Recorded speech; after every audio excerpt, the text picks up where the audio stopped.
Hi, Tony DeWitt here, Missouri appellate attorney and a guy who likes to make the law make sense on YouTube. Today we're going to talk about a murder case from Daytona Beach, Florida. It involves a person by the name of Othel Wallace, who is the accused killer, and a police officer by the name of Jason Rayner. And it involves an interesting evidentiary question about whether prior complaints against the police officer should be admitted in defense of a capital murder trial. So let's get into that. Despite my best efforts, I have not been able to find a video of the body camera that is clean, that just contains the video of the incident, which is only 29 seconds between Officer Rayner and the defendant in this case, Othel Wallace. But what has been found on the news media indicates that like I said, the interaction is only 29 seconds and results in the police officer being shot in the head. It's an awful situation.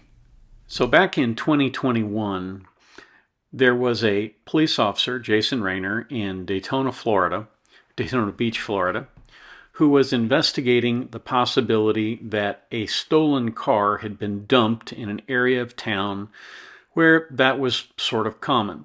It was a Honda HR-V, and he came across a man sitting in a car that was a Honda CR-V.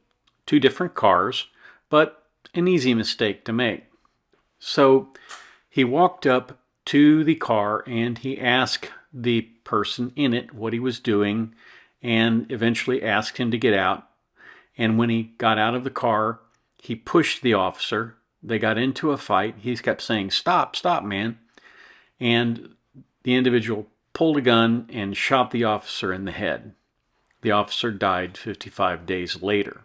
As a result of that, the person who did the shooting, allegedly, Othel Wallace, got into a car and drove to Georgia, where he hung out with a group of people called the NFAC.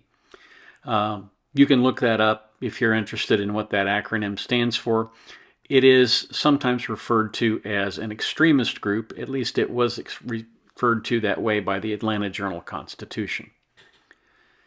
Now, what makes this interesting is that about 6 months prior to the stop where he encountered Othel Wallace, Officer Rayner came across a woman who was obstreperous. And as a result of that, he asked her to get out of the car. He handcuffed her, and I guess in a little bit of anger, he pushed her up against the car and caused her to hit the car, bang her head, whatever. And he was suspended for 12 hours as a result of that by the police department there in Daytona Beach.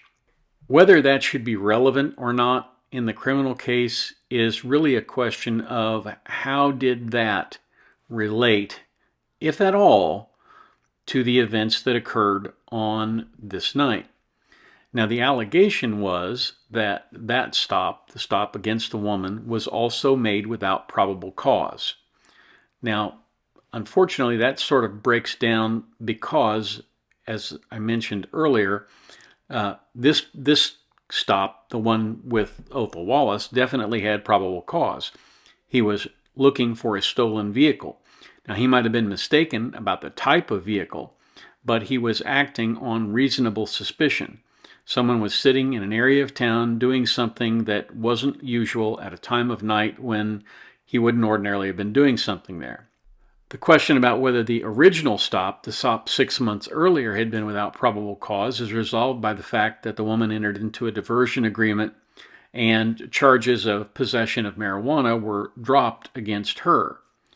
So the assertion by the defense is that this officer had been labeled as a proactive police officer, and as a result, that meant that he is a racial profiler, somebody who doesn't stop white people for the same kinds of things that he stops black people for.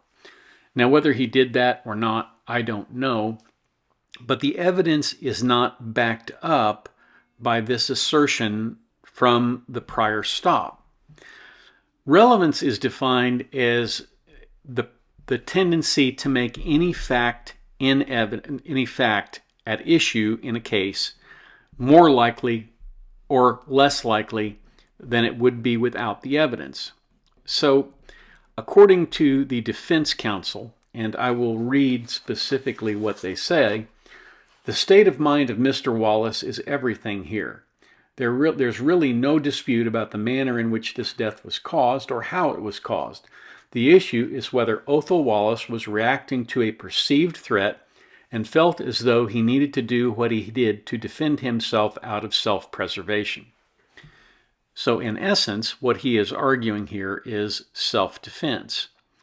And the problem with a self-defense instruction is that you have to have clean hands. You have to be where you're at doing what you're doing and it not be unlawful. Well, Othel Wallace was a convicted felon, and as a result of that, he had no ability to legally own a gun. And because he had no ability to legally own a gun, he can't legally defend himself with a gun. And so I don't see what the relevance is in that particular issue. But I have to give them credit. If you look at the original booking photographs of Othel Wallace, the defense has cleaned him up a great deal for trial because the more recent photographs show essentially a little bit of a guy who's a little bit overweight and has his hair close cropped. These are the kind of things that you do when you want to make a defendant look less scary. And that's the whole idea. You have to convince 12 people that this person who is accused of shooting a police officer in the head and killing him was in fact scared for his life and wasn't doing anything wrong at the time.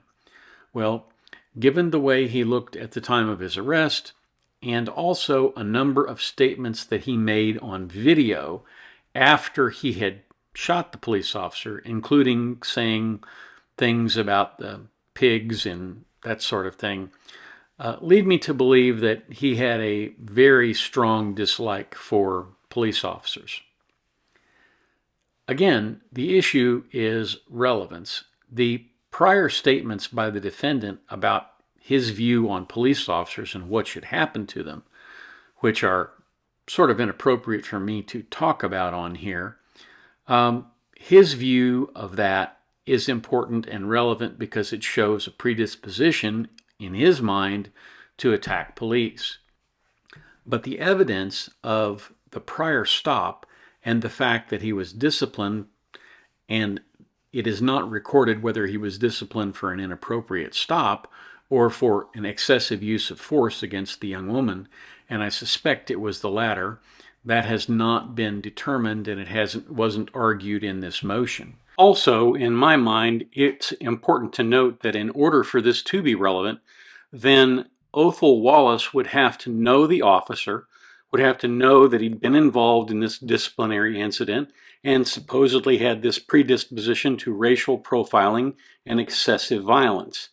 And in order to get that evidence in, they'd have to put Othel on the stand, which they would probably have to do in a self-defense case anyway. And the likelihood that they're going to put this guy on the stand is maybe 1%. The judge, I don't believe, is going to allow that evidence to come in, principally because it doesn't bear on the current issue, the issue that's before the court, which is the shooting that occurred on that evening. But when the case does go to trial later this year, I'm hopeful that it will be on court TV, and I'm hopeful that we will be able to analyze some of the footage and some of the testimony in that case. So that's what I have for you today. Thank you very much for watching. If you have the opportunity today, do something to make somebody feel good. Maybe send somebody a birthday card. Maybe send somebody a get well card. Go visit somebody in the hospital if you know somebody who's in the hospital. Of course, with COVID, sometimes that's more difficult than not, but at any rate, anything you can do to make somebody else's day a little bit brighter would be a really good thing. Thanks for watching. Come join me down here at the beach next time.